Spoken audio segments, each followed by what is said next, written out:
So, ang tanong ko sa'yo ngayon, alam niyo ho ba, no? Do you know that one of the purposes of a confidential activity or a surveillance is crime prevention? Alam niyo ba yon? Ang sa confidential... Hindi, alam niyo ho ba yon? Tanong ko lang ho, alam niyo ho ba na isa sa mga purposes ng surveillance or ng confidential work ay crime prevention? Alam niyo ho ba yon? Kasama po ang crime prevention pero depende rin po ito sa just mandate, answer my question, mandate ng yes or agency. no.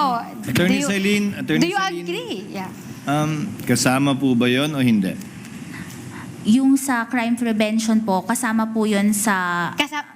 Wait, pero let her depende answer. pa din po ito sa, sa mandate po ng Ang agency. ganda lang, kasama po ba siya sa surveillance at paggamit ng confidential fund, crime prevention? Yes or no? Opo, kasama po. Okay, salamat Celine. Okay. In fact, meron tayong tatlong klase ng surveillance work. Alam niyo ba 'yon, Celine? May background ho kayo sa mga surveillance, intelligence work, confidential work. Based lang po sa joint circular na for surveillance activities yung confidential fund. So actually yung surveillance do you agree with me, may tatlong klase ho yan. Una, preventive surveillance. Alam niyo ba 'yon? No basis, Your Honor. No Hindi, basis for this tinatanong ko lang ho question. kung alam niyo ho ba. Your Honor, the surveillance work that this Your Honor- witness testified to is as defined in the circular, Your So, Honor. what is surveillance work as defined in the circular? Ito po yung yung kasing, di ba po yung confidential expenses is used by agencies for surveillance and surveillance activities na makakatulong po sa, na maisagawa ang mandate ng isang Okay, agency. sige. Sige, nandun na tayo sa maisagawa yung mandate nila. So, tanong ko sa'yo, did the circular limit that to crime prevention? Kasi nga sabi mo, kailangan to apprehension. Kasi nga sabi mo, dapat may mahuli. Sinabi mo ba yan sa JC na dapat may mahuli? Ang nakalagay po kasi sa JC under 4.8.5 is proof of success. Your Honor, please. Let the witness answer, Your Your Honor. Honor, please, Mr. can the... Presiding Officer, Can- can the counsel be instructed not to stop the witness at mid-sentence, Your Honor? Your Honor, please, can the witness be directed? You just answer with yes or no. The counsel has her time to ask clarificatory questions later Your Honor, during not all redirect, Your questions. Honor. Not all questions can be answered by yes I am or on no. cross, Your Honor, please. Counsels. Never mind if you're on cross. There are limits to cross-examination. Counsels- Misleading questions are not allowed They on are cross. allowed. Counsels, I don't think I need to lecture please, you that. counsels, let's not allow the generational or seeming generational divide increase the tension in the courtroom. Let's keep it a notch lower.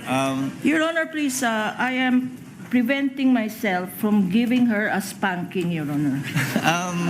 That is what I would Your have Honor, done please. Again, in the counsels. generational divide, Your Honor. Your Honor, counsels, you are all members of the bar and Yes, you're Your all Honor. counsels I submit, for the parties. submit. And we will be treating and looking at each one equally. At Miss I will- Eileen. Yes, Your Honor, it's also- I promise to henceforth behave. Your Thank Honor, you. can I please respond quickly lang, no? I have high respect for Attorney Kapunan. In fact, she's one of You my can end there, idols. counsel. Let's end here. Let's end here. You can end there. This with might the sound like respect. it might sound like a eulogy, Your Honor. I'm still very much alive. Your Honor, kahapon niya, hindi ko nga siya kinukulit, di ba? Kahit may mga questions na doon na leading, hindi naman allowed yun sa direct examination eh. I respected her. You can end there, counsel. Yeah, Respect thank you. her. Thank you. Thank you po. Miss Eileen, ayon sa tanong ng counsel, simple lang po naman, nakalagay ba sa Joint Memorandum Circular 2015-01 na kailangan may mahuli para maging successful ang isang pagbigay ng reward or information? Wala pong nakalagay. Ang nakalagay lang po, proof of success of information gathering and or surveillance So, activities. interpretasyon niyo po yun na dapat may mahuli para maging successful? Ay based po yon sa aking professional judgment and based on the evaluation po ng documents na ito is based po sa joint circular. Pero hindi po yun nakalagay sa joint circular na maliwanag. Hindi po. Nakalagay lang po proof of success. Interpretasyon niyo na po yun. Doon po sa pag-evaluate ko, yun po yung naging basis Okay. ko. Okay.